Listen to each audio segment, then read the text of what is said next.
Bismillahirrahmanirrahim. Dzina la Mulungu wachifundo chambiri wachisoni. Wadduha. Ndikulumbilira masana dzuwa litakwera. Wallayli idha saja. Ndi usiku pamene ukuvindikira. Ma wadda'aka rabbuka wa ma qala. Sana kusiye mbuye wako iwe mneneri ndiponso sana kude. Walal akhiratu khayrun laka minal ula. Nditu umoyo wa tsiku lili nkudza ndi wabwino kwa iwe kuposa umoyo woyambawu. Wala sawfa yu'tika rabbuka fatarda. Nditu posachedwa apa akupatsa mbuye wako zabwino za dziko lapansi ndi tsiku lomaliza ndipo ukondwera.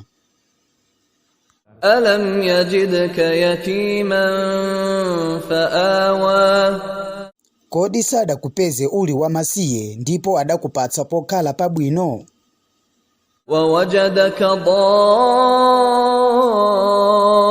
dallan fahada. Ndipo adakupeza uli osazindikira na kuongola. Wa wajadaka ailan faaghna. Ndiponso adakupeza uli wamasiye na kulemeletsa. Fa amma al-yatima fala taqhar. Basi wamasiye usanchitile nkhanza. Wa amma as-sa'ila fala tanhar. Ndiponso opempha usankalipire. Wa amma bi ni'mati rabbika fahaddith. Tsono mtendere wa mbuye wako uuchule pothokoza ndi kugwira ntchito zabwino.